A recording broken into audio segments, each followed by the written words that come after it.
Una exposición de las 7 edades de la Iglesia por el hermano William Marion Branham.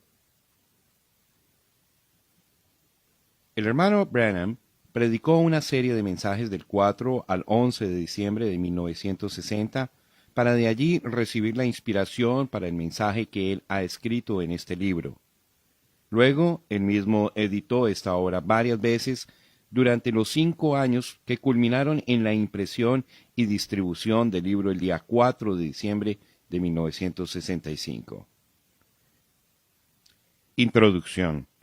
Aunque este libro se interesará con diversas doctrinas mayores, como la deidad, bautismo en agua, etc., halladas en el libro de Apocalipsis, capítulos 1 al 3, su tema principal es la promulgación de un estudio detallado de las 7 edades de la Iglesia. Esto es necesario para estudiar y entender el resto de Apocalipsis, porque de las edades vienen los sellos, y de los sellos vienen las trompetas, y de las trompetas vienen las copas. Como la primera explosión de una vela romana, las edades de la Iglesia llegan con una poderosa iluminación inicial, sin la cual no podría haber más luz. Pero ya una vez que la brillantez de las 7 edades de la Iglesia es dada por revelación divina, sigue luz sobre luz hasta que en la revelación completa se abre ampliamente ante nuestros ojos maravillados y nosotros, edificados y purificados por medio de su Espíritu, somos alistados para la gloriosa aparición de Jesucristo, nuestro Señor y Salvador, el único Dios verdadero. Esta composición está escrita en primera persona, como es un mensaje de mi corazón a los corazones del pueblo. Se han tomado grandes cuidados en poner en mayúscula todos los nombres, títulos y pronombres que tienen relación a la deidad, y también las palabras Biblia, Escritura y la palabra, como sólo es justo hablando de la majestad y la persona de Dios y su santa palabra. Mi oración es que la bendición de Dios repose sobre cada creyente y que la iluminación del Espíritu sea la porción especial de cada uno. William Marion Branham. Capítulo 1. La revelación de Jesucristo. La revelación de Jesucristo que Dios le dio para manifestar a sus siervos las cosas que deben suceder pronto, y la declaró enviándola por medio de su ángel a su siervo Juan, que ha dado testimonio de la palabra de Dios y del testimonio de Jesucristo y de todas las cosas que ha visto. Bienaventurado el que lee y los que oyen las palabras de esta profecía y guardan las cosas en ella escritas, porque el tiempo está cerca. Juan, a las 7 iglesias que están en Asia, gracia y paz a vosotros, del que es, y que era, y que ha de venir, y de los 7 espíritus que están delante de su trono, y de Jesucristo, el testigo fiel, el primogénito de los muertos, y el soberano de los reyes de la tierra, al que nos amó, y nos lavó de nuestros pecados con su sangre, y nos hizo reyes y sacerdotes para Dios, su Padre. A él sea gloria e imperio por los siglos de los siglos. Amén. He aquí que viene con las nubes, y todo ojo le verá, y los que le traspasaron, y todos los linajes de la tierra harán lamentación por él. Sí. Amén. Yo soy el Alfa y la Omega, principio y fin, dice el Señor, el que es, y que era, y que ha de venir, el Todopoderoso. Yo, Juan, vuestro hermano, y copartícipe vuestro en la tribulación, en el reino y en la paciencia de Jesucristo, estaba en la isla llamada Patmos, por causa de la palabra de Dios y el testimonio de Jesucristo. Yo estaba en el Espíritu en el día del Señor, y oí detrás de mí una gran voz como de trompeta que decía: Yo soy el Alfa y la Omega, el primero y el último. Escribe en un libro lo que ves, y envíalo a las 7 iglesias que están en Asia, a Éfeso, Esmirna, Pérgamo, Tiatira, Sardis, Filadelfia y la Odisea. Y me volví para ver la voz que hablaba conmigo, y vuelto vi 7 candeleros de oro, y en medio de los 7 candeleros a uno semejante al Hijo del Hombre, vestido de una ropa que llegaba hasta los pies y ceñido por el pecho con un cinto de oro.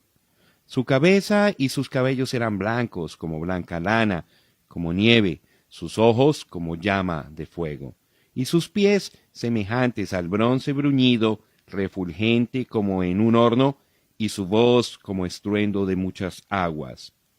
Tenía en su diestra 7 estrellas.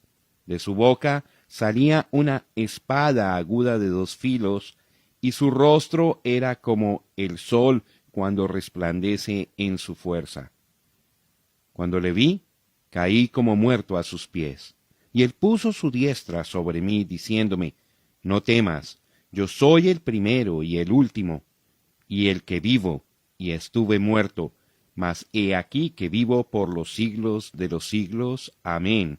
Y tengo las llaves de la muerte y del Hades. Escribe las cosas que has visto, y las que son, y las que han de ser después de estas. El misterio de las 7 estrellas que has visto en mi diestra, y de los 7 candeleros de oro.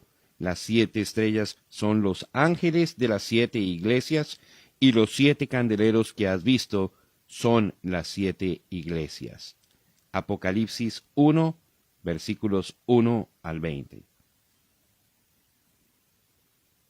Introducción al capítulo 1. La revelación de Jesucristo que Dios le dio para manifestar a sus siervos las cosas que deben suceder pronto, y la declaró enviándola por medio de su ángel a su siervo Juan, que ha dado testimonio de la palabra de Dios, y del testimonio de Jesucristo, y de todas las cosas que ha visto. Bienaventurado el que lee, y los que oyen las palabras de esta profecía, y guardan las cosas en ella escritas, porque el tiempo está cerca.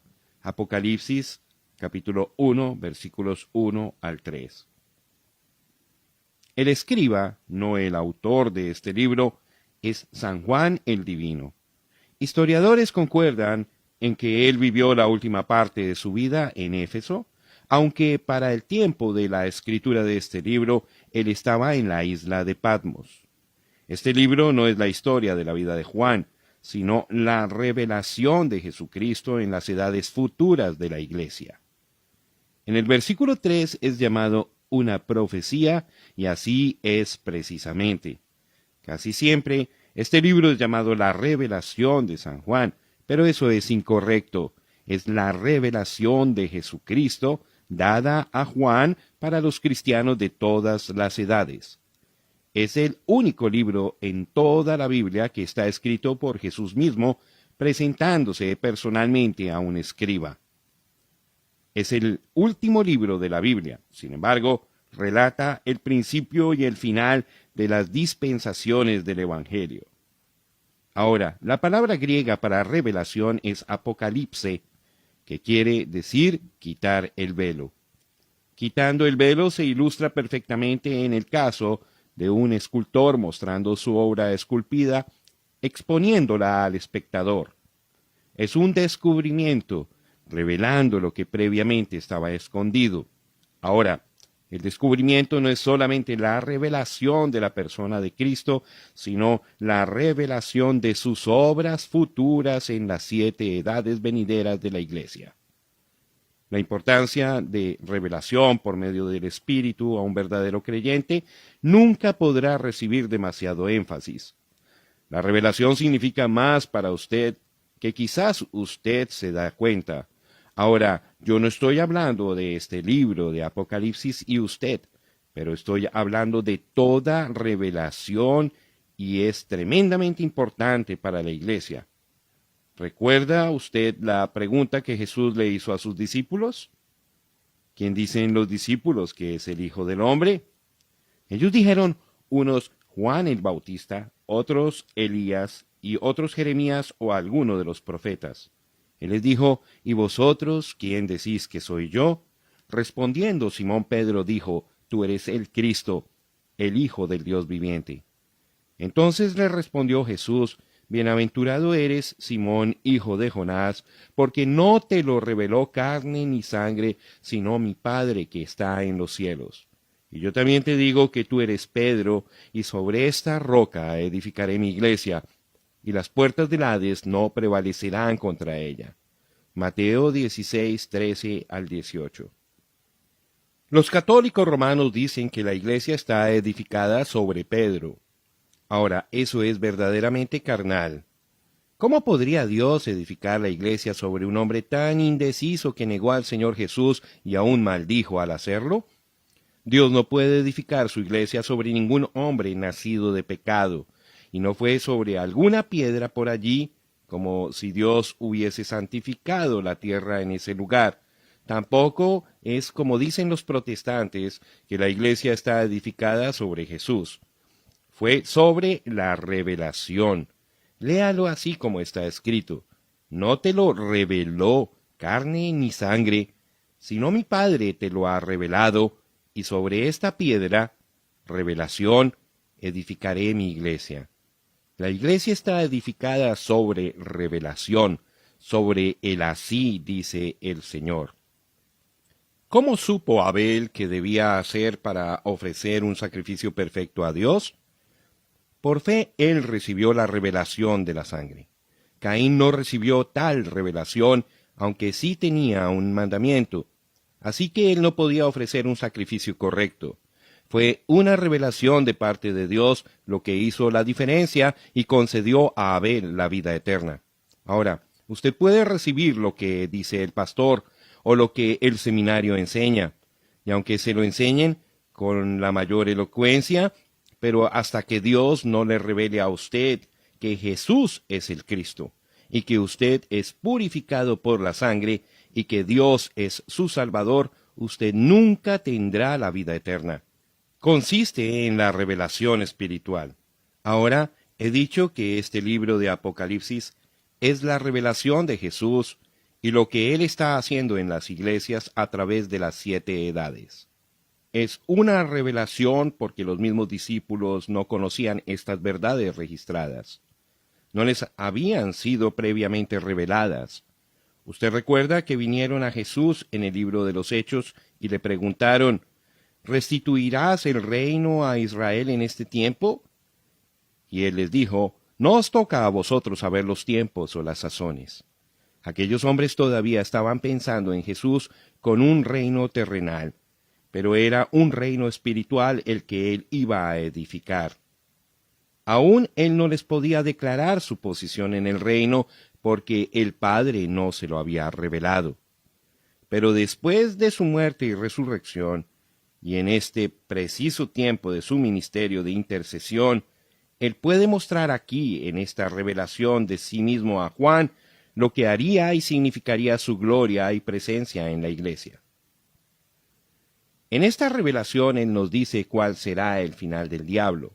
Nos dice cómo es que va a lidiar con el diablo y echarlo en el lago de fuego. Él revela el final de los impíos, los cuales siguen a Satanás, y Satanás odia eso. ¿Ha notado usted cómo Satanás odia 2 libros de la Biblia más que todos los demás? Por medio de teólogos liberales y científicos falsos, él siempre está atacando el libro del Génesis y el libro de Apocalipsis. En ambos libros hallamos el origen de Satanás, sus obras terribles y también su destrucción. Por eso es que él los ataca. Él aborrece ser descubierto, y en estos libros él ha sido descubierto exactamente como es. Jesús dijo a Satanás, él no tiene parte conmigo, y yo no tengo parte con él. Al diablo le gustaría probar que no es así, pero no puede. Por lo tanto, hace todo lo que puede para destruir confianza en la palabra. Pero cuando la iglesia descree a Satanás y cree la revelación de la palabra por medio del Espíritu, entonces las puertas del infierno no pueden prevalecer contra ella. Permítame incluir aquí un ejemplo de mi propio ministerio, si no es de más. Todos saben que este don que se manifiesta en mi vida es sobrenatural. Es un don por el cual el Espíritu Santo puede discernir las enfermedades y los pensamientos de los corazones de los hombres y otras cosas escondidas que solo Dios podría saber. Y entonces me las revela. Quisiera que usted pudiera estar conmigo y ver el rostro de la gente cuando Satanás sabe que va a ser descubierto. Ahora, no me estoy refiriendo a la gente. Es que Satanás ha dominado sus vidas por medio del pecado, la indiferencia y la enfermedad. Pero ojalá usted pudiera ver sus rostros. Satanás sabe que va a ser descubierto y cambios tan raros se manifiestan en los rostros de las personas. Satanás tiene miedo. Él sabe que el Espíritu de Dios está a punto de mostrar sus obras al pueblo. Por eso es que él odia tanto estas reuniones. Satanás odia cuando se mencionan nombres y se revelan enfermedades. Ahora, ¿qué es esto? No es adivinación de los pensamientos ajenos, no es telepatía, ni tampoco es brujería. Es una revelación por medio del Espíritu Santo. Esa es la única manera por la cual yo lo puedo saber. Desde luego, la mente carnal lo llamará de todo, menos el Espíritu Santo. Permítame mostrarle otra razón por la cual Satanás odia este libro de la revelación de Jesucristo en la iglesia. Él sabe que Jesucristo es el mismo ayer, y hoy, y por los siglos, y que no cambia. Lo sabe mejor que el 90% de los teólogos. Él sabe que así como Dios es inmutable en su naturaleza, Él es igual de inmutable en sus modos. Por lo tanto, Satanás sabe de seguro que la iglesia original de Pentecostés, con el poder de Dios, Marcos 16 en operación, es la iglesia verdadera que Jesús reclama como suya. Todo lo demás es falso, tiene que ser. Ahora, recuerde esto. Cristo en la iglesia verdadera es la continuación del libro de los Hechos. Pero el libro de Apocalipsis muestra cómo es que el espíritu del anticristo entraría en la iglesia y la corrompería, convirtiéndola así en una iglesia tibia, formal y sin poder. También descubre a Satanás, revelando sus obras, el intento de destruir al pueblo de Dios y desacreditar la palabra de Dios hasta el momento en el que él es echado en el lago de fuego. Él combate eso y no puede soportarlo. Él sabe que si el pueblo recibe la revelación verdadera de la iglesia verdadera y lo que ella es, lo que ella representa y que ella puede obrar las obras mayores, ella será un ejército invencible. Si ella recibe una revelación verdadera de los dos espíritus dentro de la estructura de la iglesia cristiana y por medio del Espíritu de Dios discierne y resiste al espíritu del anticristo, Satanás estará sin poder ante ella. Él estará tan definitivamente contrarrestado como lo estuvo cuando Cristo resistió sus múltiples esfuerzos por obtener poder sobre él allá en el desierto. Sí, Satanás odia la revelación, pero nosotros la amamos. Con la revelación verdadera en nuestras vidas, las puertas del infierno no pueden prevalecer en contra de nosotros, pero nosotros sí prevaleceremos en contra de ellas. Recordará usted que mencioné al principio de este mensaje que este libro que estamos estudiando es la revelación real de Jesucristo en la iglesia y su obra en las edades futuras. Entonces mencioné que solamente por medio del Espíritu Santo obtendremos revelación o nos pasará por alto. Uniendo estos dos pensamientos, veremos que no será solamente estudio y pensamiento natural lo que hará que este libro sea real. Se necesitará la operación del Espíritu Santo. Eso quiere decir que este libro no puede ser revelado a nadie más que a un pueblo especial. Será una clase de gente con percepción profética. Se necesitará la habilidad de poder oír de Dios. Se necesitará instrucción sobrenatural y no ser solamente un estudiante comparando versículo con versículo, aunque eso está bien. Pero un misterio requiere la enseñanza del Espíritu o nunca será claro. ¿Cómo necesitamos oír de Dios y abrir nuestros corazones y llegar a estar rendidos al Espíritu para oír y entender? Como ya he dicho, Este libro, Apocalipsis, es la consumación de las Escrituras. Aún está colocado correctamente en el canon de las Escrituras, al final.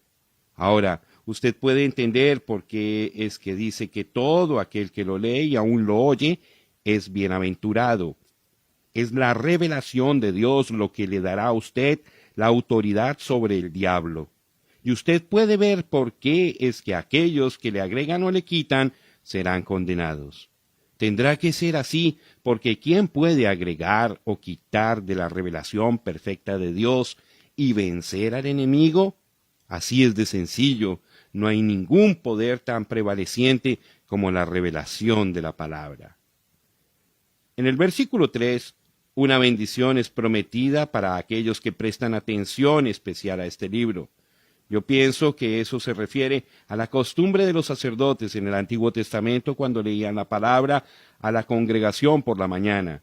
Muchos no podían leer y los sacerdotes tenían que leerles la palabra. Con tal de que fuera la palabra, había bendición. No había diferencia si fuese leída u oída. Porque el tiempo está cerca. Previo a esto, el tiempo no estaba cerca. En la sabiduría y la economía de Dios, esta revelación tan tremenda no podía ser manifestada hasta entonces, aunque Dios ya la conocía enteramente. Entonces de inmediato aprendemos una regla: la revelación de Dios para cada edad solamente puede venir en esa edad y en un tiempo preciso. Fíjese en la historia de Israel. La revelación de Dios a Moisés vino en un determinado momento de la historia, y aún más determinadamente vino cuando el pueblo clamaba a Dios. Jesús mismo vino en el cumplimiento del tiempo, siendo Él la revelación completa de la deidad. Y en esta edad de la Odisea, la revelación de Dios vendrá a su debido tiempo. No se atrasará, ni tampoco se adelantará. Piense en esto y obsérvelo bien, porque hoy estamos en el tiempo del fin. El saludo. Juan a las 7 iglesias que están en Asia: gracia y paz a vosotros del que es, y que era, y que ha de venir, y de los 7 espíritus que están delante de su trono, y de Jesucristo el testigo fiel, el primogénito de los muertos, y el soberano de los reyes de la tierra, al que nos amó, y nos lavó de nuestros pecados con su sangre, y nos hizo reyes y sacerdotes para Dios su Padre. A Él sea gloria e imperio por los siglos de los siglos. Amén. Apocalipsis capítulo 1, versículos 4 al 6. La palabra Asia realmente es Asia Menor. Es una área pequeña como del tamaño del estado de Indiana. Las 7 iglesias allí fueron escogidas especialmente de entre las demás iglesias por razón de sus características, las cuales serían halladas en las edades sucesivas, siglos después. Los 7 espíritus ante el trono son el espíritu que estaba en cada uno de los 7 mensajeros, dándole su ministerio para la edad en que cada uno vivió. Ahora, todas estas expresiones, el que es, el que era, el que ha de venir, el testigo fiel, el primogénito de los muertos, príncipe de los reyes de la tierra, el alfa y la omega, y el todopoderoso, son títulos y descripciones de una y la misma persona, el Señor Jesucristo, quien nos lavó de nuestros pecados en su propia sangre. El Espíritu de Dios, en Juan, se expresa así para mostrar la deidad suprema de Jesucristo y para revelar la deidad como un Dios. Hoy día hay un tremendo error, el cual enseña que hay 3 dioses en vez de uno. Esta revelación, tal como fue dada a Juan por Jesús mismo, corrige ese error. No es que hay 3 dioses, sino un Dios con 3 oficios. Hay un Dios con 3 títulos: Padre, Hijo y Espíritu Santo. Esta poderosa revelación es la que tuvo la iglesia primitiva y tiene que ser restaurada en este último día, juntamente con la fórmula correcta para el bautismo en agua. Ahora, los teólogos modernos no concuerdan conmigo, porque esto es lo que salió publicado en una gran revista cristiana. Esa enseñanza sobre la Trinidad se halla en el mero centro y corazón del Antiguo Testamento. Está igualmente centralizada en el corazón del Nuevo Testamento. Tanto el Antiguo como el Nuevo Testamento está opuesto a la idea de que hay más de un Dios. Sin embargo, el Nuevo Testamento enseña con semejante claridad que el Padre es Dios, y el Hijo es Dios, y el Espíritu Santo es Dios, y que estos tres no son tres aspectos de la misma persona, sino tres personas en una verdadera relación personal entre sí mismas. Allí tenemos la gran doctrina de tres personas, pero un solo Dios. También dicen, Dios, según la Biblia, no es solamente una persona, sino tres personas en un Dios. Ese es el gran misterio de la Trinidad. En verdad lo es. ¿Cómo pueden tres personas estar en un Dios? No es solamente el caso de lo que no hay Biblia para probar eso, sino que aún muestra una falta de razonamiento inteligente. Tres personas distintas, aun siendo de substancia idéntica, forman tres dioses, o el idioma ha perdido su sentido completamente. Escuchen estas palabras otra vez. Yo soy el Alfa y la Omega, principio y fin, dice el Señor, el que es y que era y que ha de venir, el Todopoderoso. Esto aquí es deidad. Esto no es simplemente un profeta, un hombre, sino Dios. Y no es una revelación de tres dioses, sino de un Dios, el Todopoderoso. Allá en el principio de la Iglesia no creyeron en tres dioses. Usted no puede encontrar esa clase de doctrina entre los apóstoles. Fue después de la edad apostólica que entró esta teoría y verdaderamente llegó a ser un punto estratégico y una doctrina cardinal en el Concilio de Nicea. La doctrina de la deidad causó en Nicea una separación en dos sentidos, y esa separación terminó en dos extremos. Uno realmente fue el politeísmo, creyendo en tres dioses, y el otro fue el unitarianismo. Desde luego, esto tomó un tiempo en desarrollarse, pero sí sucedió, y lo tenemos hasta el día de hoy. Pero la revelación a través de Juan, dada por el Espíritu a la Iglesia, fue: yo soy el Señor Jesucristo, y yo soy el todo. No hay ningún otro Dios. Y Él puso su sello sobre esta revelación. Considere esto.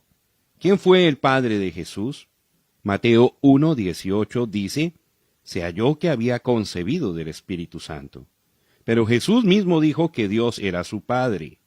Dios el Padre y Dios el Espíritu Santo, como frecuentemente expresamos estos términos, hacen al Padre y al Espíritu uno.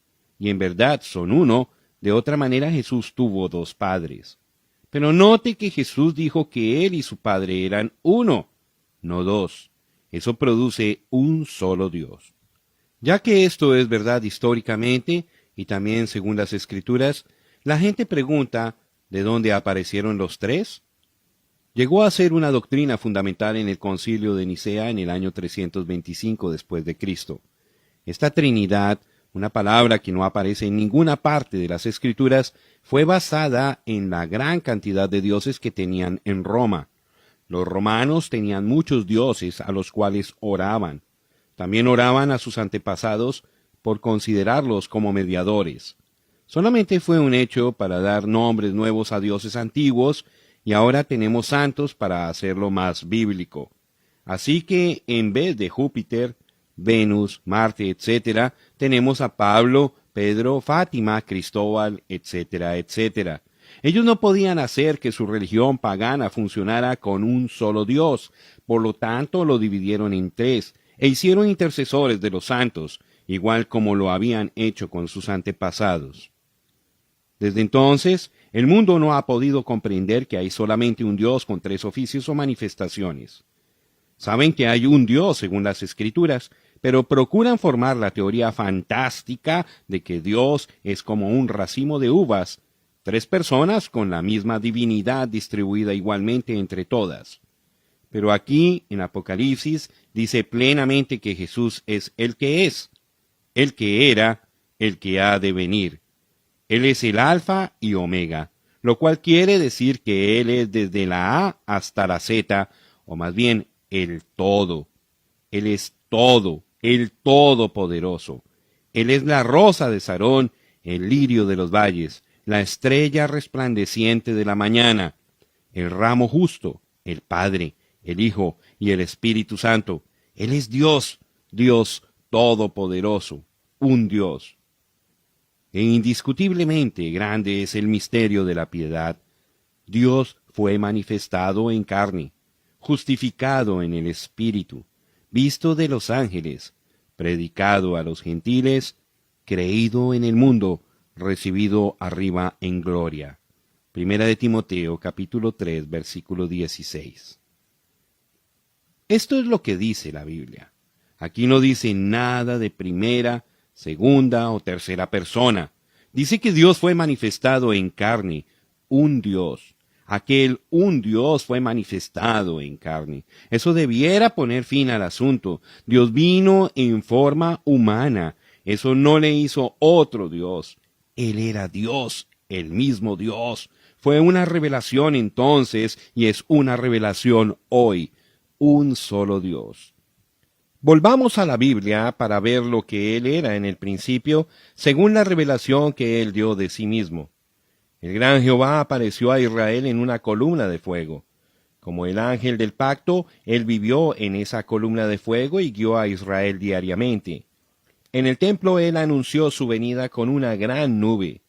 Entonces un día Él fue manifestado en un cuerpo nacido de una virgen, el cual fue preparado para Él. El Dios que moró sobre las tiendas de Israel, ahora moró en una tienda de carne y vivió como un hombre entre los hombres, pero Él era el mismo Dios. La Biblia enseña que Dios estaba en Cristo. El cuerpo era Jesús. En Él moraba toda la plenitud de la divinidad corporalmente. Nada puede ser más claro que eso. ¿Misterio? Sí, pero es la plena verdad y no puede ser más claro. Si Él no fue 3 personas allá, tampoco puede ser 3 personas hoy. Un solo Dios, y este mismo Dios fue hecho carne. Jesús dijo en San Juan 16, 27 y 28, «Salí de Dios y vuelvo a Dios». Eso es exactamente lo que sucedió. Él desapareció de la tierra por medio de su muerte, sepultura, resurrección y ascensión. Entonces Pablo se encontró con él en el camino a Damasco y le habló a Pablo y dijo, «Saulo, Saulo, ¿por qué me persigues?» Pablo dijo, «¿Quién eres, Señor?» Él dijo, «Yo soy Jesús». Él era la columna de fuego, una luz enceguecedora. Él se había vuelto exactamente como dijo que haría. Volvió a la forma que era antes de venir a morar en un tabernáculo de carne. Así es exactamente como lo vio Juan. A Dios nadie le vio jamás, el unigénito Hijo que está en el seno. San Juan 1, 18. Note dónde dice Juan que está Jesús. Está en el seno del Padre. Que os ha nacido hoy, en la ciudad de David, un Salvador, que es Cristo el Señor. Lucas capítulo 2, versículo 11. Él nació el Cristo, y 8 días después, cuando fue circuncidado, fue llamado Jesús, así como el ángel le había dicho. Yo nací un Branham, y cuando nací me pusieron el nombre de William. Él era Cristo, pero le fue dado un nombre aquí entre los hombres. El tabernáculo de afuera que los hombres podían ver fue llamado Jesús. Él era el Señor de la gloria, el Todopoderoso manifestado en carne. Él es Dios, el Padre, Hijo y Espíritu Santo. Él es todo eso. Padre, Hijo y Espíritu Santo son solamente títulos, no son nombres. Por eso es que bautizamos en el nombre del Señor Jesucristo, porque ese es un nombre, no un título. Es el nombre de esos títulos. Es como cuando usted toma a un niño recién nacido y le da un nombre. Niño es lo que es.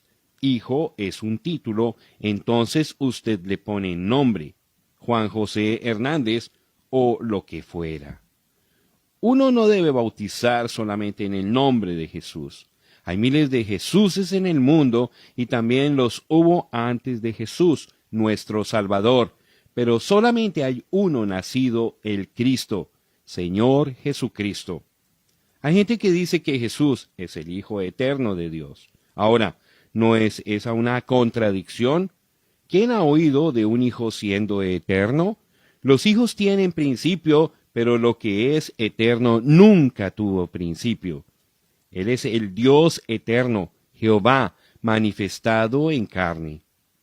En el Evangelio de San Juan dice, en el principio era el Verbo, y el Verbo era con Dios, y el Verbo era Dios. Y aquel Verbo fue hecho carne y habitó entre nosotros. Él fue el testigo fiel y verdadero de la palabra eterna del Padre. Él era un profeta y solamente podía decir lo que el Padre le mandaba decir.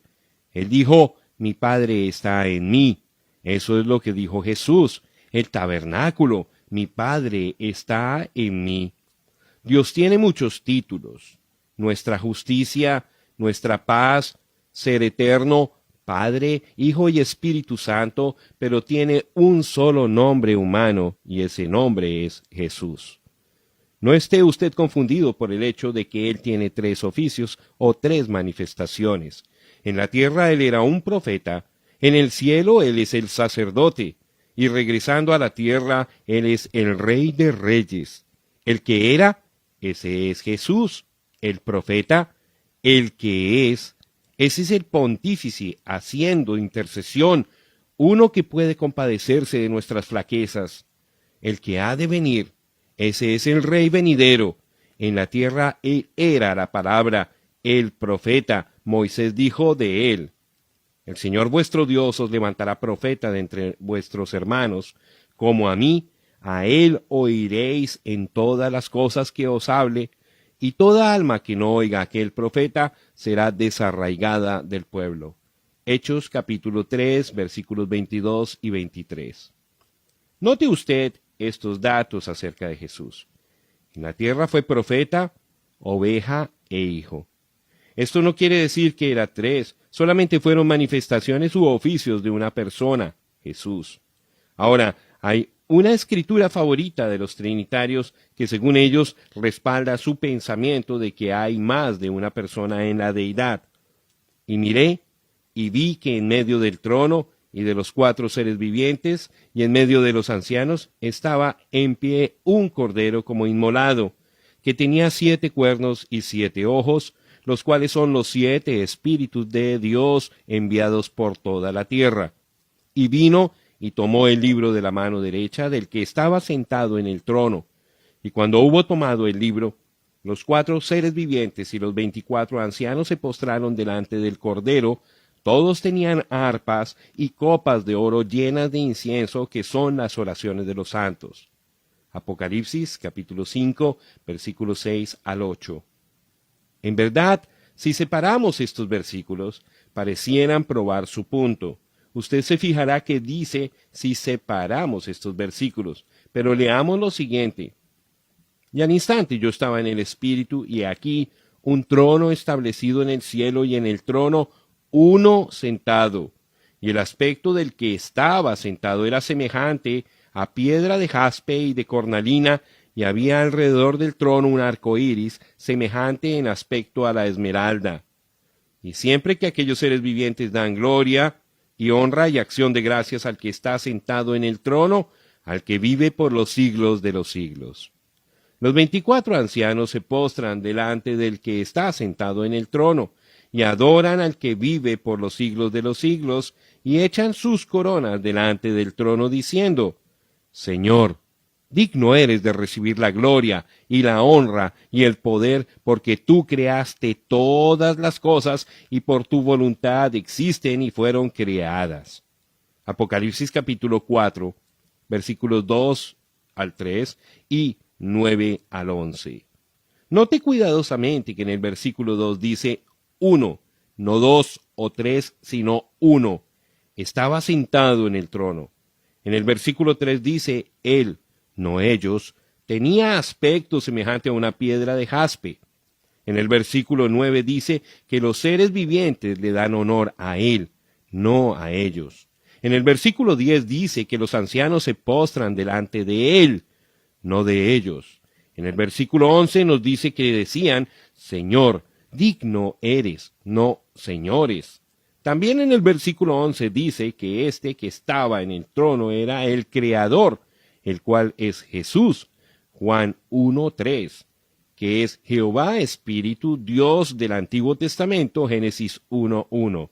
Pero no nos detengamos en este punto, leamos. Al que venciere, le daré que se siente conmigo en mi trono, así como yo he vencido y me he sentado con mi Padre en su trono. Apocalipsis capítulo 3, versículo 21. Puestos los ojos en Jesús, el autor y consumador de la fe, el cual por el gozo puesto delante de él sufrió la cruz, menospreciando el oprobio, y se sentó a la diestra del trono de Dios. Hebreos 12:2. Note que según Jesús mismo, el cual escribió el Apocalipsis, él está sentado con el Padre. El Espíritu en Pablo, el cual es el Espíritu de Cristo, porque ese es el Espíritu de la profecía por el cual viene la palabra, dice que él está sentado a la diestra de Dios. Pero cuando Juan miró, solamente vio a uno sobre el trono, y no fue hasta Apocalipsis 5, versículos 6 al 8, lo cual sigue a Apocalipsis 4, versículos 2 y 3, en sucesión de tiempo, que vemos al Cordero tomando el libro de aquel que estaba sentado en el trono, como indica Apocalipsis capítulo 4, 2, 3 y 9 al 11. ¿Qué es? Es el misterio de un Dios. Él, Jesús, salió de Dios, fue manifestado en carne, murió, resucitó y volvió al seno del Padre. Como dijo San Juan en el capítulo 1, versículo 18, el unigénito Hijo que está en el seno del Padre, Él le ha dado a conocer. Ahora era tiempo para que Dios, el Mesías, volviera para recoger a su novia y luego presentarse, darse a conocer a Israel. Así que vemos a Dios viniendo nuevamente para tomar una relación humana con el hombre como el hijo de David, Rey de reyes y Señor de señores, y como el novio de la novia gentil. No son dos dioses, sino simplemente un solo Dios, manifestando sus poderosos oficios y títulos triples. La gente sabía que él era profeta. Ellos conocían la señal del Mesías, la cual solamente podía manifestarse a través de un profeta. Y Felipe era de Betsaida, la ciudad de Andrés y Pedro. Felipe halló a Natanael y le dijo, hemos hallado a aquel de quien escribió Moisés en la ley, así como los profetas, a Jesús, el hijo de José de Nazaret.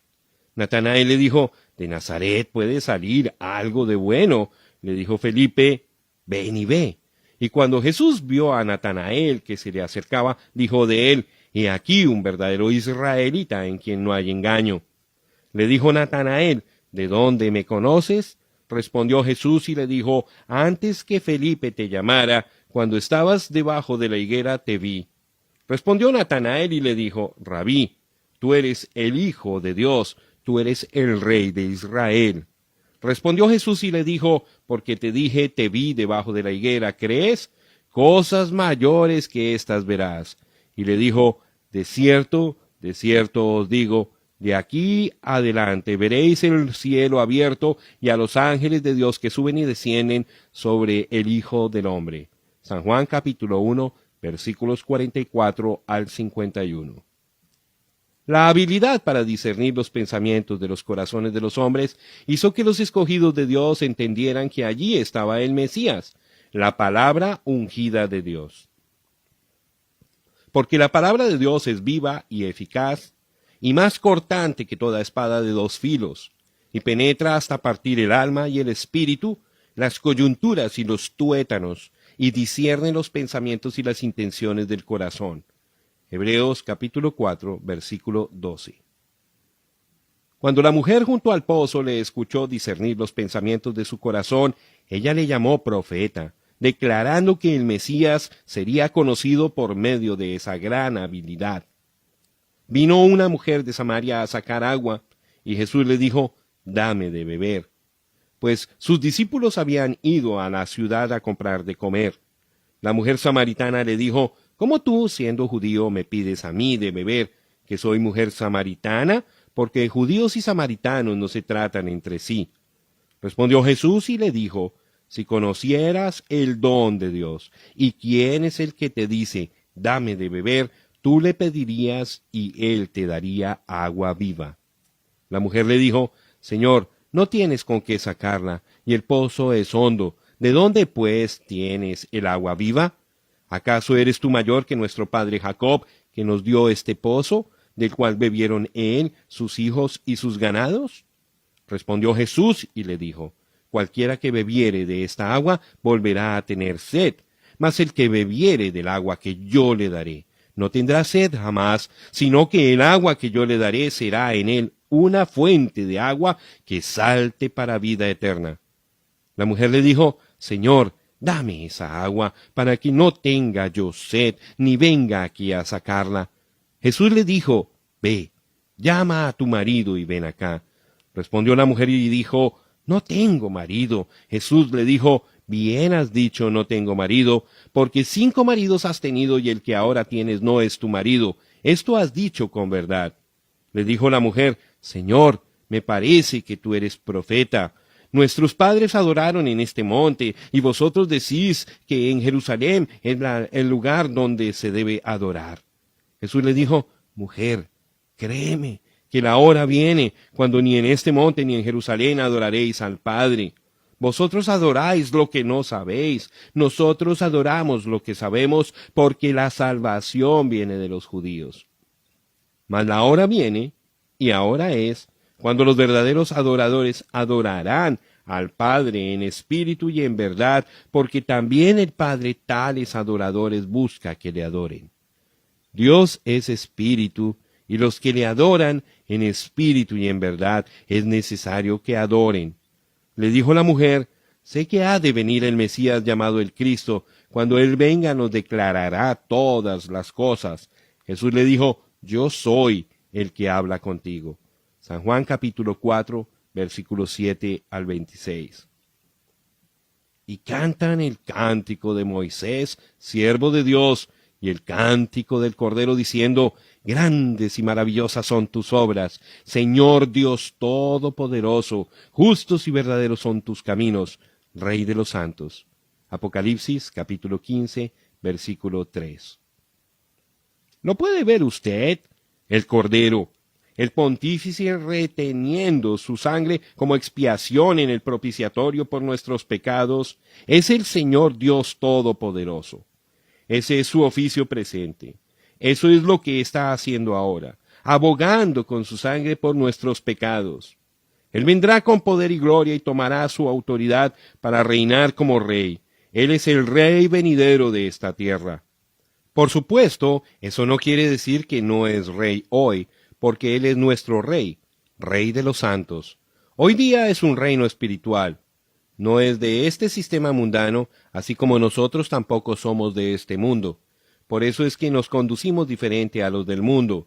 Nuestra ciudadanía está en los cielos, reflejamos el espíritu del reino de nuestro nuevo nacimiento, donde Jesús es el Rey. Por eso es que nuestras mujeres no se visten con ropa de hombre, ni se cortan el cabello, ni usan todos esos cosméticos y otras cosas que el mundo ama tanto. Por eso es que nuestros hombres no beben, ni fuman, ni andan en el pecado. Nuestro dominio es el dominio sobre el pecado, y está en vigor por medio del poder del Espíritu de Cristo que mora en nosotros. Todo reino de la tierra será quebrantado, pero el de nosotros permanecerá. Hemos estado hablando de los oficios y las manifestaciones del único Dios verdadero y contemplando su gloria en un estudio escritural. Pero Dios no es conocido intelectualmente. Él es conocido espiritualmente, por revelación espiritual. Este mismo ser que fue conocido como Jesús, según la carne, volvió a la columna de fuego, pero prometió volver otra vez y morar entre su pueblo por medio del Espíritu. Y en el día de Pentecostés, aquella columna de fuego bajó y se repartió en lenguas de fuego sobre cada uno de ellos. ¿Qué estaba haciendo Dios? Se estaba repartiendo a sí mismo entre la iglesia, dando a todos aquellos hombres y aquellas mujeres una parte de sí mismo. Él se repartió entre la iglesia igual como dijo que lo haría. Y yo rogaré al Padre, y os dará otro consolador para que esté con vosotros para siempre, el Espíritu de verdad, al cual el mundo no puede recibir, porque no le ve ni le conoce, pero vosotros le conocéis, porque mora con vosotros y estará en vosotros. No os dejaré huérfanos, vendré a vosotros. Todavía un poco, y el mundo no me verá más, pero vosotros me veréis, porque yo vivo, vosotros también viviréis. En aquel día, vosotros conoceréis que yo estoy en mi Padre, y vosotros en mí, y yo en vosotros. El que tiene mis mandamientos y los guarda, ese es el que me ama, y el que me ama será amado por mi Padre, y yo le amaré, y me manifestaré a él.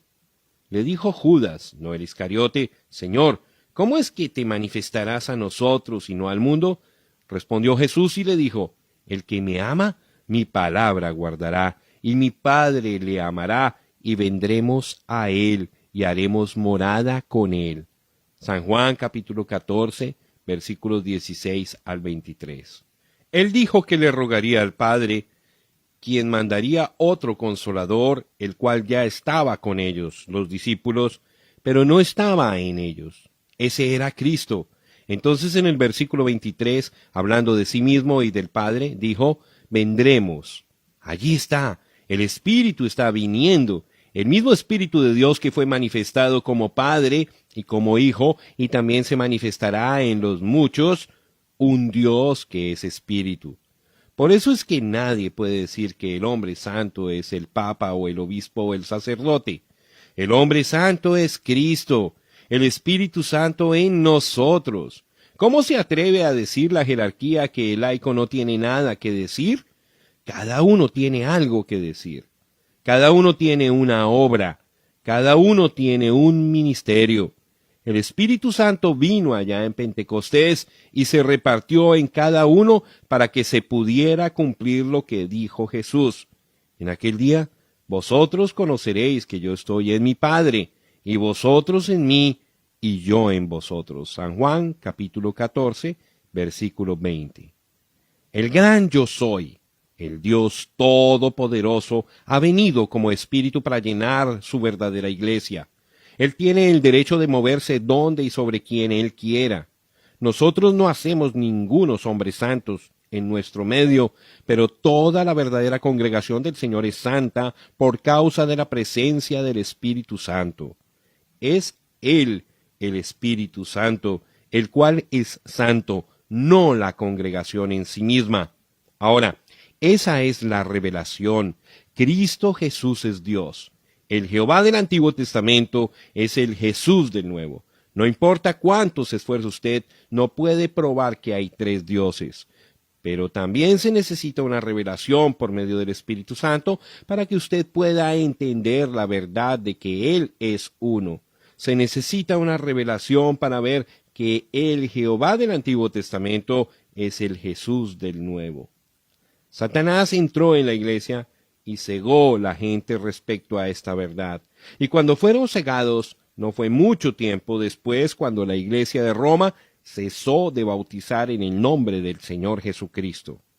Reconozco que se necesita una verdadera revelación del Espíritu Santo para poder ver la verdad de la deidad, viviendo en estos días cuando existe la perversión de tanta escritura. Pero la iglesia vencedora y prevaleciente está edificada sobre la revelación. Entonces podemos esperar que Dios nos revele su verdad. Sin embargo, en realidad usted no necesita una revelación sobre el bautismo en agua. Allí lo tiene de frente. ¿Sería posible, aun por un minuto, que los apóstoles fueran desviados del mandamiento directo del Señor que bautizaran en el nombre del Padre, del Hijo y del Espíritu Santo, y entonces encontrarlos en desobediencia voluntaria? Ellos conocían el nombre, y no hay ningún lugar en las Escrituras donde bautizaron en algún otro modo, sino en el nombre del Señor Jesucristo. el sentido común le diría a uno que el libro de los Hechos es la iglesia en acción. Y si así bautizaron, entonces así es como se debe bautizar. Ahora, si usted piensa que eso es fuerte, ¿qué piensa de esto? Cualquiera que no había sido bautizado en el nombre del Señor Jesús tenía que ser bautizado de nuevo. Y aconteció que entre tanto que Apolos estaba en Corinto, Pablo, andadas las regiones superiores, vino a Éfeso y hallando a ciertos discípulos, les dijo, ¿habéis recibido el Espíritu Santo después que creísteis? Y ellos le dijeron, antes ni aún hemos oído si hay Espíritu Santo.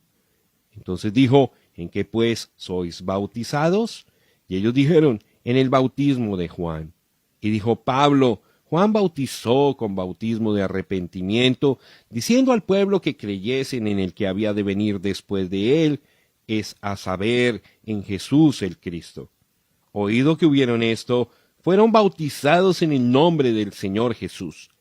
Y habiéndoles impuesto Pablo las manos, vino sobre ellos el Espíritu Santo, y hablaban en lenguas y profetizaban. Hechos capítulo 19, versículos 1 al 6. Antigua versión. Allí está. Esta buena gente de Éfeso había oído de un Mesías venidero. Juan se lo había predicado. Ellos fueron bautizados en el bautismo del arrepentimiento para remisión de pecados, mirando hacia adelante, hacia la creencia en Jesús. Pero ahora era tiempo de mirar para atrás, hacia Jesús, y ser bautizados para perdón de los pecados. Era tiempo de recibir el Espíritu Santo. Y cuando fueron bautizados en el nombre del Señor Jesucristo, Pablo impuso sus manos sobre ellos y el Espíritu Santo cayó sobre ellos. Ahora, estas gentes de Éfeso eran unas personas muy finas, y si algunos tenían el derecho de sentirse tranquilos, serían ellos. Fíjese hasta dónde habían progresado. Habían llegado hasta el punto de aceptar el Mesías que estaba por venir. Lo estaban esperando, pero ¿no puede ver usted que a pesar de todo esto se les escapó? Él había venido y se había ido. Ellos tenían necesidad de ser bautizados en el nombre del Señor Jesucristo. Ellos tenían necesidad de ser llenados con el Espíritu Santo. Y si usted ha sido bautizado en el nombre del Señor Jesucristo, Dios le llenará con su Espíritu. Esa es la palabra. Hechos capítulo 19, versículo 6. Fue el cumplimiento de Pedro les dijo, arrepentíos y bautícese cada uno de vosotros en el nombre de Jesucristo para perdón de los pecados, y recibiréis el don del Espíritu Santo. Hechos capítulo 2, versículo 38. ¿Lo puede ver? Pablo, por medio del Espíritu Santo, dijo exactamente lo que dijo Pedro por medio del Espíritu Santo. Y lo que fue dicho no se puede cambiar. Tiene que ser lo mismo desde Pentecostés hasta que el último escogido haya sido bautizado. Mas si aún nosotros o un ángel del cielo os anunciare otro evangelio diferente del que os hemos anunciado, sea anatema. Gálatas capítulo 1 versículo 8. Algunos de ustedes de la unidad bautizan equivocadamente. Ustedes bautizan para la regeneración como si siendo sumergidos en agua los salvará. La regeneración no viene por medio del agua, es una obra del Espíritu. El hombre que por inspiración del Espíritu Santo dio el mandamiento, arrepentíos y bautícese cada uno de vosotros en el nombre del Señor Jesús, no dijo que el agua regeneraba. Él dijo que sólo era la evidencia de una buena conciencia delante de Dios. Eso era todo. El bautismo que corresponde a esto ahora nos salva, no quitando las inmundicias de la carne, sino como la aspiración de una buena conciencia hacia Dios por la resurrección de Jesucristo. Primera de Pedro capítulo 3 versículo 21. Yo así lo creo. Y si alguien tiene alguna idea falsa de que la historia puede probar el bautismo en agua de cualquier otro modo que no sea en el nombre del Señor Jesucristo, yo le aconsejo que lea los registros históricos y vea por sí mismo. Lo siguiente es el registro verídico de un bautismo que tuvo lugar en Roma en el año 100 después de Cristo y fue publicado en la revista Time el 5 de diciembre de 1955. El diácono alzó su mano y Publio Decius entró por la puerta del bautisterio. Parado en el bautisterio, con el agua hasta la cintura, estaba Marcos Vasca, el vendedor de madera. Él tenía una sonrisa mientras Publio llegó a su lado en el bautisterio. —¿Credis? —le preguntó. —Credo —respondió Publio—. Yo creo que mi salvación viene de Jesús el Cristo, quien fue crucificado bajo Poncio Pilato. Con él he muerto para que con él pueda tener vida eterna. Entonces él sintió los brazos que le sostenían mientras él se dejaba caer hacia atrás en el bautisterio y oyó la voz de Marcos en su oído. Yo te bautizo en el nombre del Señor Jesús. Mientras el agua fría se cerró sobre él. Hasta el tiempo en que se extravió la verdad, y no volvió sino hasta esta última edad, desde Nicea hasta el comienzo de este siglo, bautizaron en el nombre del Señor Jesucristo, pero ha vuelto. Satanás no puede impedir la revelación cuando el Espíritu la quiere dar. Sí, si hubieran 3 dioses, uno bien podría bautizar para un Padre, un Hijo y un Espíritu Santo, pero la revelación dada a Juan fue que hay un solo Dios, y su nombre es el Señor Jesucristo. Por lo tanto, se bautiza para un Dios y solamente uno. Por eso es que Pedro bautizó en esa manera allá en Pentecostés. Él tuvo que manifestarse fiel a la revelación, la cual fue, sepa pues ciertísimamente toda la casa de Israel, que a este Jesús, quien vosotros crucificasteis, Dios le ha hecho Señor y Cristo. Y allí está Él, el Señor Jesucristo. Si Jesús es Señor y Cristo, entonces Él, Jesús, es y no puede ser otra cosa menos que Padre, Hijo y Espíritu Santo, en una persona manifestada en carne, no en Dios en 3 personas, bendita Trinidad, sino un Dios, una persona con 3 títulos mayores, con 3 oficios manifestando aquellos títulos. Escúchenlo una vez más. Este mismo Jesús es Señor y Cristo. Señor, Padre, y Cristo, Espíritu Santo, son Jesús, porque Él, Jesús, es ambos, Señor y Cristo. Si eso no nos muestra la verdadera revelación de la deidad, entonces nada lo hará. Señor no es otro, Cristo no es otro. Este Jesús es el Señor Jesucristo, un solo Dios. Un día Felipe le dijo a Jesús, Señor, muéstranos al Padre y nos basta. Jesús le dijo, ¿tanto tiempo hace que estoy con vosotros y no me has conocido? El que me ha visto al Padre. ¿Cómo pues dices tú, muéstranos el Padre? Yo y mi Padre uno somos. Yo cité eso una vez y una dama dijo, un momento, señor Branham, usted y su esposa son uno.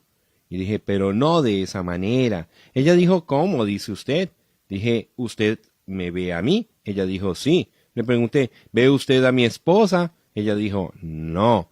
Dije, entonces esa unidad es de otra clase, porque él dijo, cuando me veis a mí, veis al Padre. El profeta dijo que habría luz en el tiempo de la tarde. En un himno está escrito, habrá luz en el tiempo del atardecer. La vía a la gloria seguramente hallarás. Por la vía del agua está la luz para hoy, sepultados en el precioso nombre de Jesús. Jóvenes y ancianos, arrepiéntanse de sus pecados. El Espíritu Santo de seguro recibirán. La luz del atardecer ha venido. Es un hecho que Dios y Cristo uno son. No hace mucho yo estaba hablando con un rabí judío. Él me dijo, ustedes los gentiles no pueden dividir a Dios en 3 partes y dárselo así a un judío. Nosotros tenemos mejor conocimiento que eso. Le dije, rabí, esa es la cosa. Nosotros no dividimos a Dios en 3 partes. Usted cree a los profetas, ¿verdad? Él dijo, seguro que sí. Le pregunté, ¿cree usted Isaías 9:6? Respondió, sí. Pregunté, ¿de quién estaba hablando el profeta? Dijo, del Mesías. Dije, ¿qué relación tendrá el Mesías con Dios? Él dijo, será Dios mismo. Dije, eso es correcto. Amén. Usted no puede dividir a Dios en tres personas o tres partes. Usted no puede decirle a un judío que hay un Padre, un Hijo y un Espíritu Santo. Él le dirá a usted rápidamente de dónde vino esa idea. Los judíos saben que esta doctrina fue establecida en el Concilio de Nicea.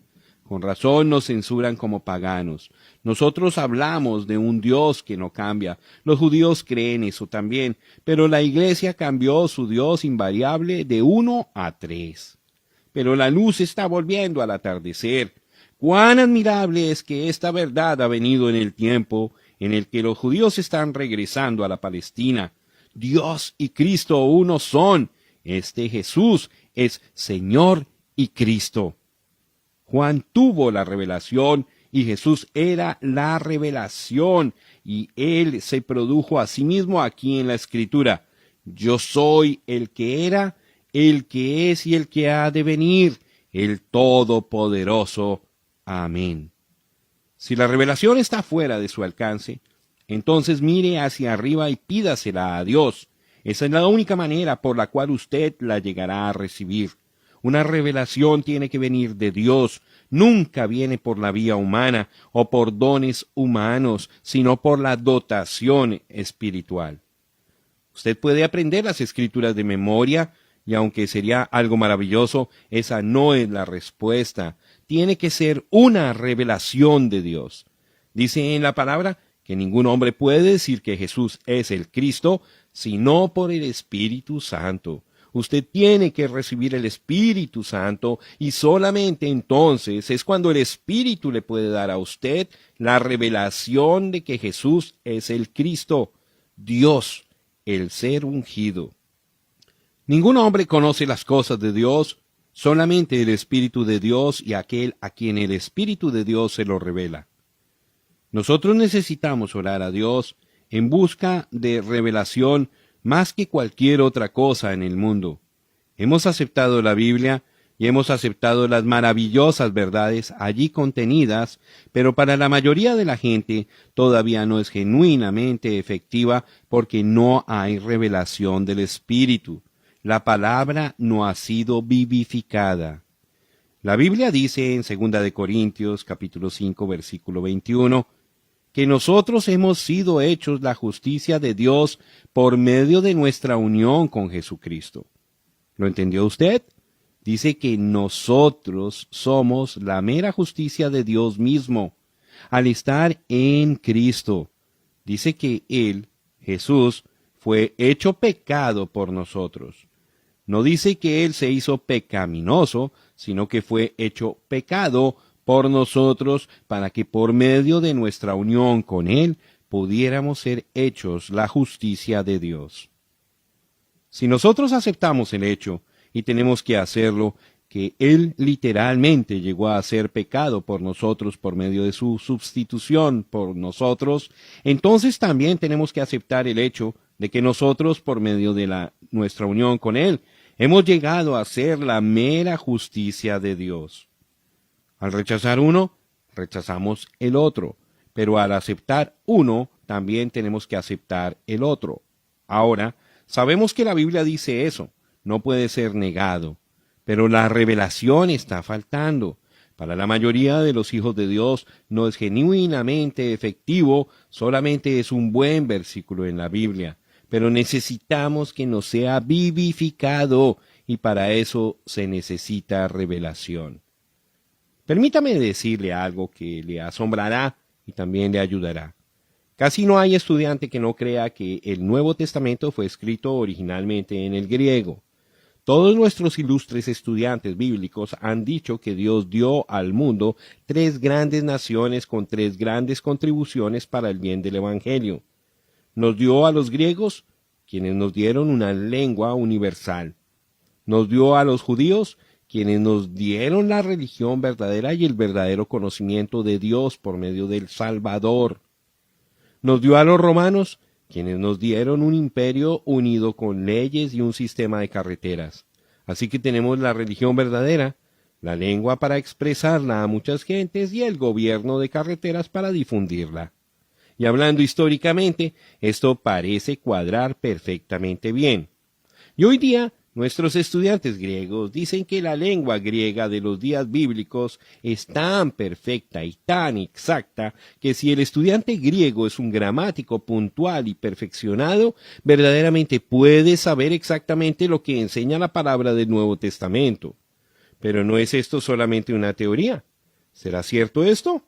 ¿No es cierto que todo estudiante griego de estimación en una denominación debate con los estudiantes de otra denominación, y no es cierto que sus contiendas están basadas en palabras idénticas del griego y reglas idénticas de gramática? Ciertamente así es. Aún allá en la edad de Pérgamo, un poco antes del concilio de Nicea, celebrado en el año 325 después de Cristo, habían dos estudiantes ilustres, Arrio y Atanasio, los cuales llegaron a combatir doctrinalmente sobre una palabra griega. Su controversia llegó a ser tan ardiente y tan conocida por todo el mundo que los historiadores dijeron que el mundo estaba dividido sobre un diptongo, el sonido de dos vocales en una sola sílaba. Ahora, si el griego es tan perfecto y tan ordenado por Dios, ¿por qué es que hubo tanta controversia? Seguramente que no era la intención de Dios que todos supiéramos el griego. Hoy mismo tenemos argumentos sobre el griego. Tome por ejemplo el libro de la paralizada Iglesia de Cristo, sujetada a rayos X por el Dr. Mick Rawson. En este libro, él muestra numerosas citas de célebres gramáticos griegos y prueba para su propia satisfacción que las reglas invariables de la gramática griega prueban, sin duda alguna, que la Biblia enseña que un hombre es bautizado con el Espíritu Santo después de su renacimiento. Él también dice que una mujer puede tomar posesión del púlpito porque la palabra profecía quiere decir predicar. ¿Ha convencido a otros estudiantes del griego que son tan capaces como él? Nunca. Uno solo tiene que leer los escritos de los estudiantes que mantienen la opinión contraria y escuchar sus citas eruditas. Ahora, no solamente es verdad lo que he dicho, pero avancemos un paso más. Hoy día tenemos algunos estudiantes que reclaman que los manuscritos originales fueron escritos en arameo, el idioma de Jesús y la gente de su día. Ellos dicen que la gente no hablaba ni escribía el griego como es tan comúnmente creído, y la verdad es que nuestros historiadores están divididos sobre eso. Por ejemplo, el doctor Schoenfield, un estudiante muy sobresaliente, por medio de una investigación sistemática y científica, ha probado para su propia satisfacción que el Nuevo Testamento fue escrito en el vernáculo de la gente que hablaba griego en aquel día. Él construye un magnífico caso para fortalecer sus creencias basado en los documentos a su disposición. Pero por otra parte tenemos a otro estudiante célebre, el Dr. Lamsa, quien está convencido que el Nuevo Testamento fue escrito en arameo, y él tiene al historiador sobresaliente, Toynbee, respaldando su argumento que el idioma de la gente era el arameo y no el griego. Así que puede ser posible que el Nuevo Testamento fuera escrito originalmente en el arameo. Sin embargo, antes de que nos interesemos demasiado en esto, leamos la versión de Valera y la traducción del Dr. Lamsa. Para nuestra satisfacción hallamos que las palabras en ambas versiones son asombrosamente iguales, así que en realidad no hay diferencia en el contenido o en la doctrina. Aún podríamos concluir que Dios ha permitido que salgan a la luz estos manuscritos recientemente descubiertos y estas publicaciones recientes de escrituras ya conocidas, para probar la autenticidad de lo que ya teníamos. Y hallamos que aun cuando traductores puedan diferir el uno del otro, los manuscritos concuerdan. Ahora, usted puede ver que no se puede basar la interpretación en el profundo conocimiento que el estudiante tenga del idioma en que fue escrita la Biblia. Pero sí aún no lo puede ver porque tiene su mente velada con tradiciones, y aquí está una ilustración final. Nadie puede dudar que los escribas, los fariseos y los estudiantes ilustres del año 33 conocían perfectamente las reglas de la gramática y exactamente lo que querían decir las palabras con las cuales fue escrito el Antiguo Testamento. Pero no obstante, toda su excelente sabiduría los pasó por alto la revelación de la palabra prometida de Dios, la cual fue manifestada en el Hijo. Él fue anunciado desde Génesis hasta Malaquías, con capítulos enteros dedicados a él y a su ministerio, pero sin embargo se les escapó completamente, con la excepción de unos pocos que fueron iluminados por el Espíritu. Ahora llegamos a una conclusión, la cual ya hemos hallado en la palabra.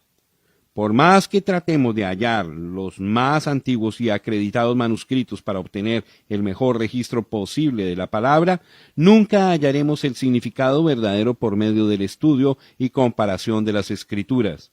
No importa cuán sinceros seamos, se requiere una revelación de parte de Dios para obtenerlo. Eso es exactamente lo que dijo Pablo, lo cual también hablamos, no con palabras enseñadas por sabiduría humana, sino con las que enseña el Espíritu. Primera de Corintios, capítulo 2, versículo 13. La revelación genuina es Dios interpretando su propia palabra al vindicar lo que está prometido. Ahora, no vaya a ser que alguien se confunda por lo que he dicho y esté pensando que yo no creo en la exactitud de la palabra como la tenemos hoy. Yo creo que esta Biblia es exacta. Jesús autenticó cabalmente el Antiguo Testamento cuando anduvo en la tierra, y aquello fue recopilado igual como fue el Nuevo Testamento. No tenga cuidado, hoy día tenemos la infalible palabra de Dios y ningún hombre se atreva a quitarle o agregarle. Pero necesitamos que nos la enseñe el mismo Espíritu que la inspiró. Oh, cuánto necesitamos la revelación por el Espíritu.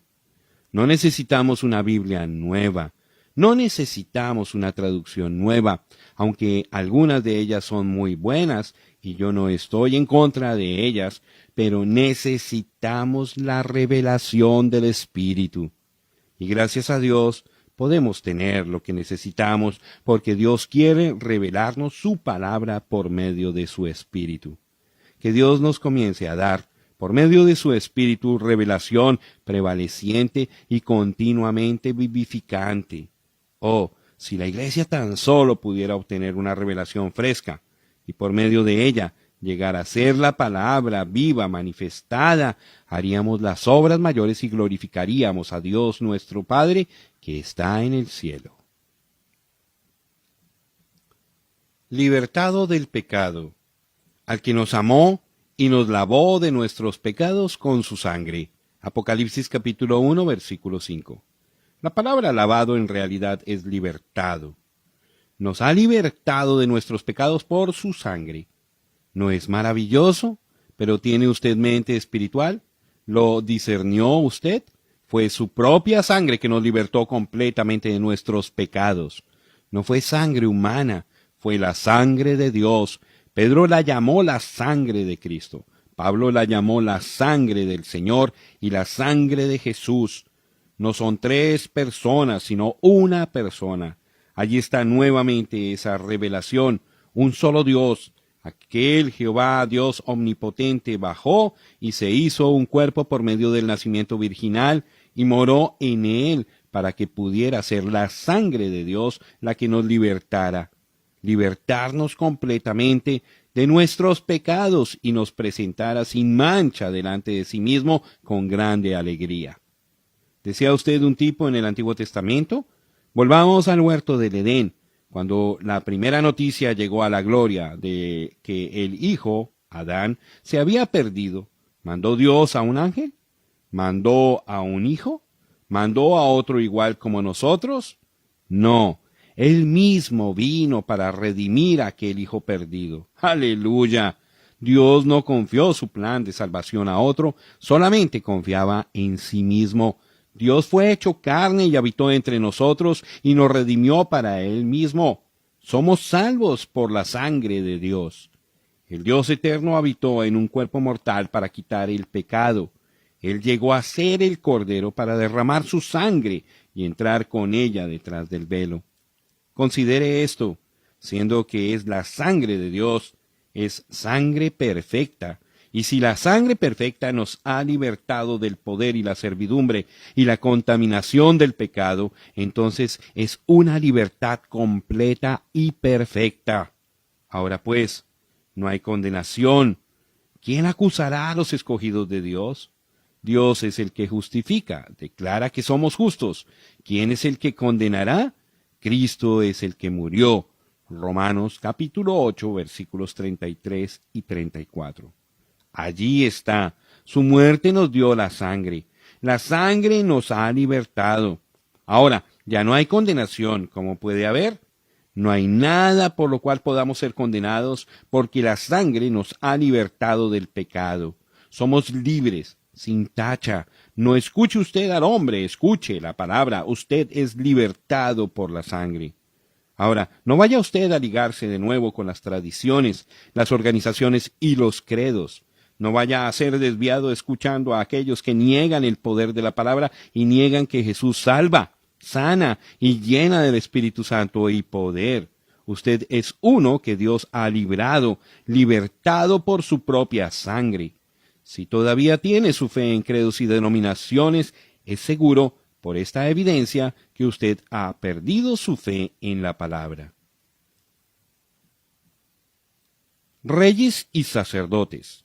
Y nos hizo reyes y sacerdotes para Dios, su Padre. A Él sea gloria e imperio por los siglos de los siglos. Amén. Apocalipsis capítulo 1, versículo 6. Él nos ha hecho. Hay ciertas verdades que debemos acentuar. Esta es una de ellas. Él nos ha hecho. Salvación es obra de Él. La salvación pertenece al Señor. Es completamente por gracia. Él nos redimió con un propósito. Él nos compró con un propósito. Somos reyes espirituales. Seremos reyes sobre la tierra con Él cuando Él se siente en su trono. Pero ahora somos reyes espirituales y reinaremos sobre su reino espiritual. Pues si por la transgresión de uno solo reinó la muerte, mucho más reinarán en vida por uno solo, Jesucristo, los que reciben la abundancia de la gracia y del don de la justicia. Romanos capítulo 5, versículo 17. El cual nos ha librado de la potestad de las tinieblas y trasladado al reino de su amado Hijo. Colosenses capítulo 1, versículo 13. Ahora mismo reinamos con Cristo, teniendo dominio sobre el pecado, el mundo, la carne y el diablo, mostrando su alabanza y su gloria, él mismo mostrándose, porque es Cristo en nosotros, efectuando el querer y el hacer por su buena voluntad. Sí, ciertamente, aún ahora mismo estamos sentados en lugares celestiales en Cristo Jesús. Y nos ha hecho sacerdotes, sí, sacerdotes para Él, ofreciendo la alabanza espiritual que procede de labios santificados, rindiendo a Él nuestras vidas como una ofrenda dulce, adorándole en espíritu y en verdad, intercediendo y suplicando, sacerdotes y reyes de nuestro Dios. Con razón no deseamos el mundo, y además somos un pueblo propio, celosos de buenas obras. Hemos sido recreados en Él para ser hijos a la semejanza de nuestro Padre. El Dios venidero. He aquí que viene con las nubes, y todo ojo le verá, y los que le traspasaron, y todos los linajes de la tierra harán lamentación por él. Sí, amén. Apocalipsis capítulo 1, versículo 7. Él viene. Jesús viene, Dios viene, el profeta viene, viene el sacerdote y rey, el todo en todo viene. Así sea, Señor Jesús, ven prontamente. Amén. Él viene con las nubes, nubes de gloria, como fue visto en el monte de la transfiguración, y sus vestidos estaban brillando con el poder de Dios que le cubría, y todo ojo le verá. Eso quiere decir que esto aquí no es el rapto. Esto es cuando Él venga a tomar su debido lugar como gobernador del mundo. Entonces es cuando aquellos que le han traspasado con sus credos y doctrinas denominacionales se lamentarán y toda la gente llorará atemorizada por causa de Él, el cual es la palabra. Este es el relato en Apocalipsis de Zacarías 12, versículos 9 al 14, Zacarías profetizó esto hace 2500 años. Está casi a punto de suceder. Escuche. Y en aquel día yo procuraré destruir a todas las naciones que vinieron contra Jerusalén, y derramaré sobre la casa de David y sobre los moradores de Jerusalén espíritu de gracia y de oración, y mirarán a mí, a quien traspasaron. Zacarías capítulo 12, versículos 9 y 10. Ahora, ¿cuándo volverá el Evangelio a los judíos? Cuando se haya terminado el día de los gentiles. El Evangelio está listo para volver a los judíos. Oh, si tan solo les pudiera decir algo que está a punto de suceder ahora mismo. Esta gran cosa que está a punto de suceder recorrerá hasta Apocalipsis 11, y aquellos dos testigos, aquellos dos profetas, Moisés y Elías, llevarán el Evangelio de nuevo a los judíos. Estamos listos, todo está en orden. Así como los judíos trajeron el Evangelio a los gentiles, igualmente los gentiles se lo llevarán de regreso a los judíos, y el rapto acontecerá. Ahora, recuerden lo que hemos leído en Apocalipsis y en Zacarías. Ambas cosas vienen directamente después de la tribulación. La iglesia del primogénito no pasa por la tribulación. Lo sabemos, la Biblia lo enseña. En aquel tiempo, dice que Dios va a derramar su espíritu sobre la casa de Israel. Es el mismo espíritu que fue derramado sobre los gentiles en su día. Y mirarán a mí, a quien traspasaron, y llorarán como se llora por hijo unigénito, afligiéndose por él como quien se aflige por el primogénito. En aquel día habrá gran llanto en Jerusalén, como el llanto de Adadrimón en el valle de Megiddo. Y la tierra lamentará cada linaje aparte, los descendientes de la casa de David por sí, y sus mujeres por sí, los descendientes de la casa de Natán por sí, y sus mujeres por sí. Zacarías capítulo 12, versículos 10 al 12. Cada una de las casas por sí, cuando Él venga en las nubes de gloria en su segunda venida. Aquellos judíos que le horadaron le verán como dice en otra escritura, y le preguntarán, ¿qué heridas son estas en tus manos? Y él responderá, con ellas fui herido en casa de mis amigos. Zacarías capítulo 13, versículo 6. No será un tiempo de tristeza solamente para los judíos que le rechazaron como el Mesías, sino también para los gentiles que se habrán quedado y que le rechazaron como Salvador en este día. Habrá llanto y lamentación. Las vírgenes fatuas estarán lamentándose. Ellas representan la iglesia que rechazó obtener el aceite, símbolo del Espíritu Santo, para sus lámparas, símbolo del cuerpo o lo que retiene el aceite, hasta que fue demasiado tarde. Eran personas buenas, eran vírgenes, y eso significa una categoría moral muy alta. Pero no tenían aceite en sus lámparas, por lo tanto fueron echadas en las tinieblas de afuera, donde está el lloro y el crujir de dientes. En el libro de Génesis, capítulo 45, podemos tipificar esto con José, cuando él se encontró con sus hermanos en Egipto y se dio a conocer a ellos. No podía ya José contenerse delante de todos los que estaban al lado suyo, y clamó, «Haced salir de mi presencia a todos». Y no quedó nadie con él al darse a conocer José a sus hermanos. Entonces se dio a llorar a gritos, y oyeron los egipcios, y oyó también la casa de Faraón. Y dijo José a sus hermanos, «Yo soy José, ¿vive aún mi padre?» Y sus hermanos no pudieron responderle, porque estaban turbados delante de él. Entonces dijo José a sus hermanos, «Acercaos ahora a mí». Y ellos se acercaron, y él dijo, «Yo soy José, vuestro hermano, el que vendisteis para Egipto. Ahora pues, no os entristezcáis, ni os pese de haberme vendido acá, porque para preservación de vida me envió Dios delante de vosotros. Pues ya ha habido 2 años de hambre en medio de la tierra, y aún quedan 5 años en los cuales ni habrá arada ni siega. Y Dios me envió delante de vosotros para preservaros posteridad sobre la tierra y para daros vida por medio de gran liberación. Génesis capítulo 45, versículos 1 al 7. Ahora, ¿no cuadra eso perfectamente con Zacarías 12? Uniendo estas dos porciones, sin duda, obtendremos exactamente la verdad. Cuando José era aún muy joven, fue odiado por sus hermanos. ¿Por qué fue odiado por sus hermanos? Porque él era espiritual. No fue culpa de él que viera aquellas visiones, ni que soñara aquellos sueños e interpretara. Eso estaba dentro de él. Él no podía manifestar ninguna otra cosa más de lo que estaba dentro de él.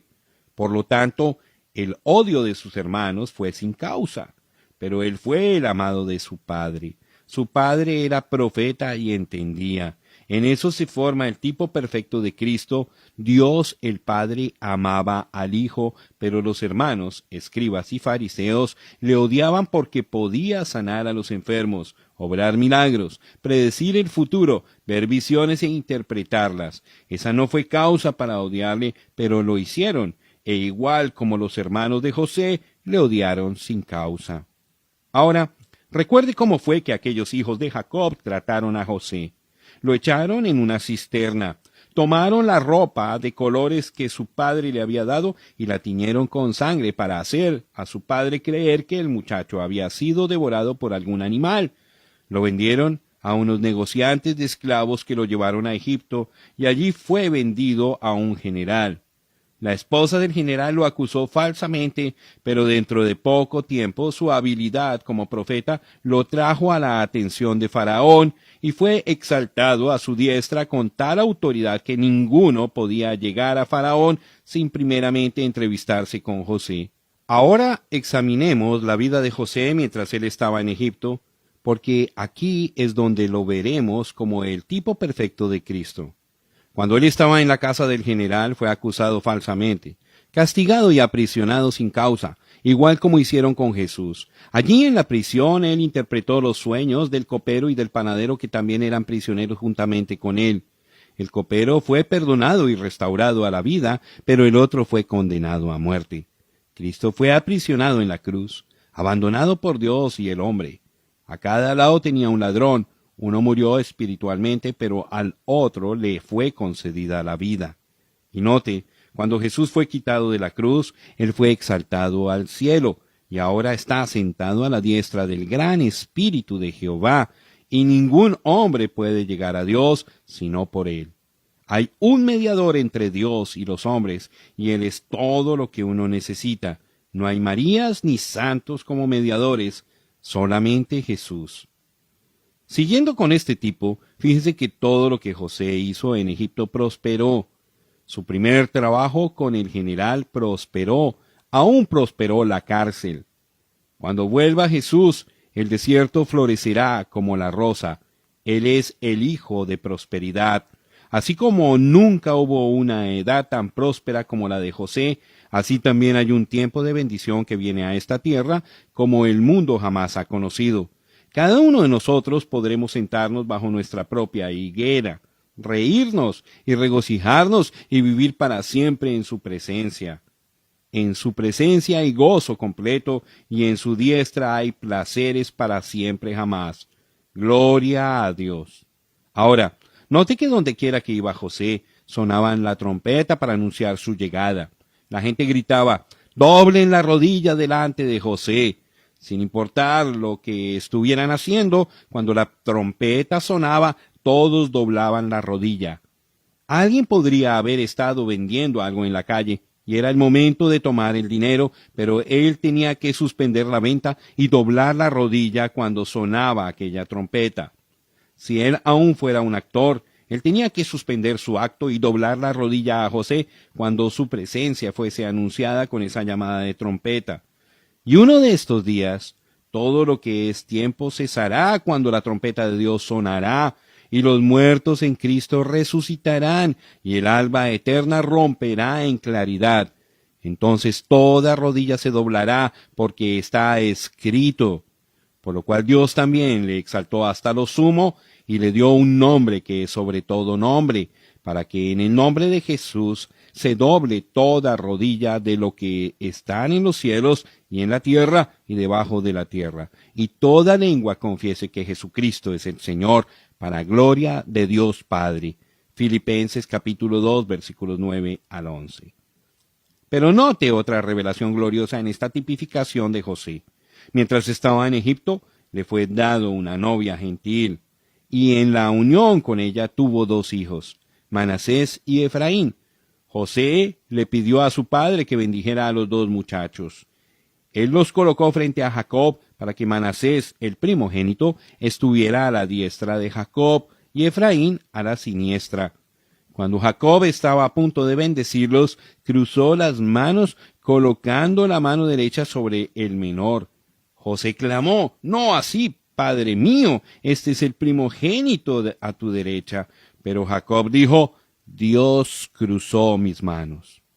Aquí en tipo vemos que la bendición que pertenecía al primogénito, el judío, fue dada al menor, el gentil, por medio de la cruz, manos cruzadas del Señor Jesucristo. La bendición viene por medio de la cruz. Cristo nos redimió de la maldición de la ley, hecho por nosotros maldición, porque está escrito: «Maldito todo el que es colgado en un madero», para que en Cristo Jesús la bendición de Abraham alcanzase a los gentiles, a fin de que por la fe recibiésemos la promesa del Espíritu. Gálatas capítulo 3 versículos 13 y 14. La bendición de Abraham vino por medio de la cruz y a los gentiles.